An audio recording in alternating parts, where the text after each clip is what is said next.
You're free to begin.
Thank you, Rewise. I'm just going to stay by the computer over here. As you can see in the report, we have two funding requirements for 2025 that we'd like to get pre-budget approval for. The one is the washer extractors. With the tariffs that were supposed to go on but are now off, but maybe in 30 days might be back on. We're trying to jump ahead of getting that approved so we can purchase that sooner rather than later. We've been told by the supplier if we wait until the tariffs come on, we would see that price increase by 25%. So we've been able to sort of lock into that price for now, and then if not approved tonight, it could be canceled. But I would say 99% of that cost is borne by a grant that we received from the OFM. So I think in my report I said it's around $1,000 that the township would have to pay. I recalculated that today. It's around $600 and some dollars. So that's the story around that. With the bunker gear, we're looking to purchase that now. We have recruits that are starting. They need that bunker gear in order to carry on for their training. We have them in some gear right now that's expired. The bunker gear is only good for 10 years, so we have them sized, and we're just looking to execute on that order so that we can have it ready for them when they are finished their training at the end of May. I'd be happy to answer any questions that anyone would have.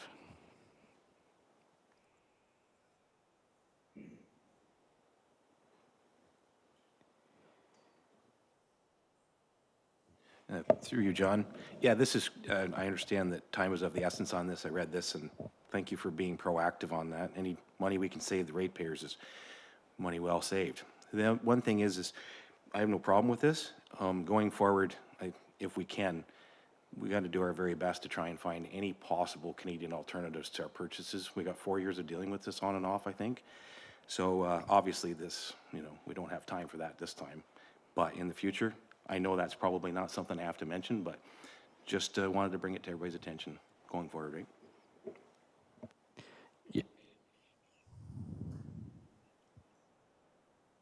Yeah, just one comment on that through you, Rewise. It's definitely hear that, and we'll try our best to do that. The issue that we have with the fire service is very specific, specialized equipment. And I was just talking with CAO White about this. A lot of the companies are sort of interconnected in the U.S. and Canada. So the company that they were actually getting the washers from has an office. Their head office is in Peterborough, but the washers are made in the U.S. So even though it's a Canadian company, it's a U.S.-made piece of equipment, which would be the tariffs will be applied on. So.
Thank you, Reeve Weiss.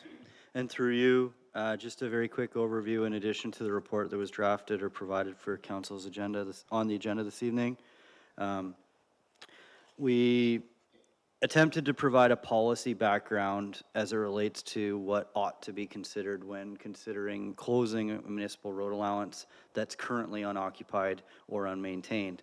And the primary reason for the recommendation that we're seeking council's direction is specifically policy 826E of the official plan that speaks to when a road allowance leads to water, it is to the discretion of council.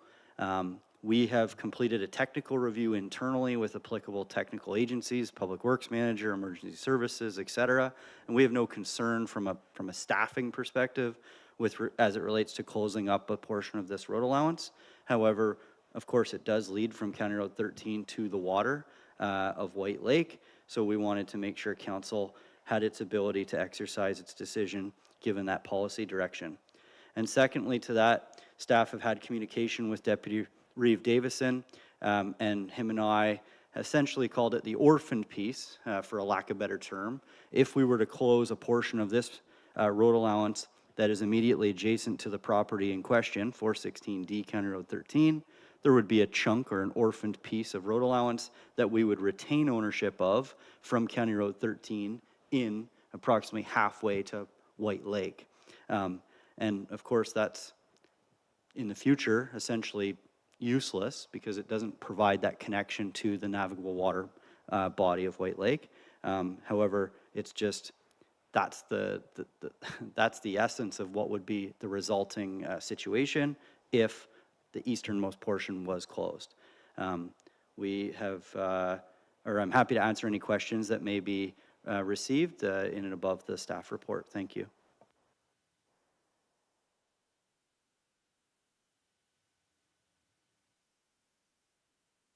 Yes, Reeve Weiss, we had a discussion, as Jason alluded to earlier today, and normally we're reluctant to look at closing road to water, but in this case, there's an adjacent road immediately to the east that runs from County Road 13 to the water, so we really don't need two roads that run to the water. I would recommend that we take option one, that we close this road and return it to the landowners. We don't need a strip of land in the middle of somebody's property. And also that we offer the remaining section of land to the adjacent landowner if they're interested.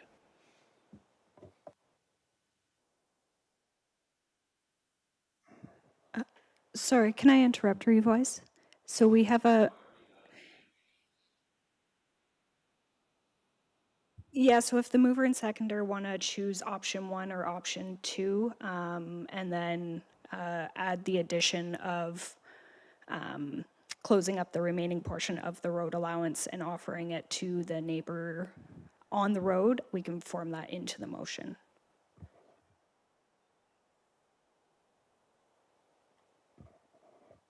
So I'll read the motion so everyone's clear. So that council received the report entitled Proposed Road Allowance Closure 416D County Road 13, and that council directs staff to proceed with option one, and further that council directs staff to contact the owner of the property immediately west of the lands in question, respecting their interest in obtaining the remnant portion of unopened, unmaintained road allowance located between County Road 13 and White Lake, and report back to council for consideration at a future council meeting.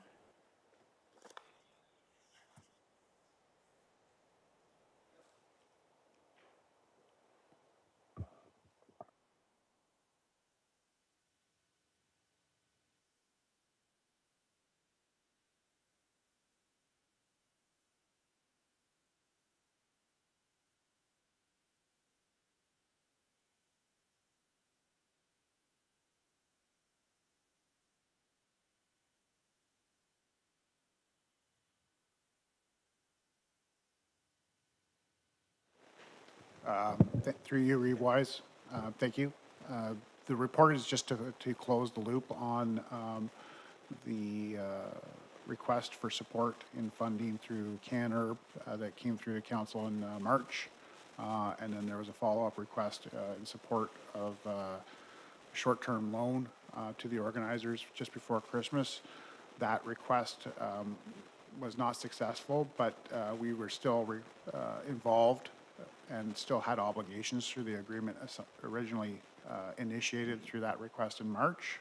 So staff worked with Canner to essentially find a alternative solution to be able to close the books on this funding agreement and to make everybody whole again without having the township take on the financial responsibility of funding the event as originally intended by council in the original motion. I'd be happy to answer any questions that you may have on this.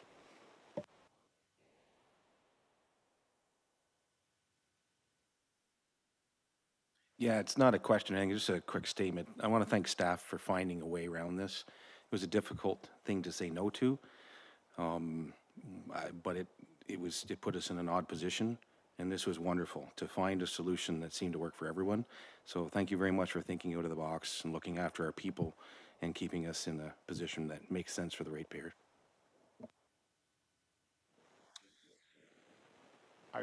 Can I just add one piece to that? Just through your rewise, I just want to make it clear that it was the flexibility that Canner allowed us to do that and to basically take advantage of the wording within the contract that allowed us to reuse the advance 3 more times. That process is still ongoing, but should be wrapped up quite soon. So we're satisfied with their ability to support us in that regard.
Thank you. Revise, one thing I'd like to add to the report, the funding would come out of our CCBF allocation that we get annually, and we have a surplus in that account now. It'd be just a portion of it. I don't believe the full amount will be funded from that. We'll have to wait and see when we get into budget talks and see where we're at. One thing to note on the tariffs as well, this quote we have is good until February 10th. And then after that, it'll be re-quoted. I'm happy to take any questions.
Yes, please revise.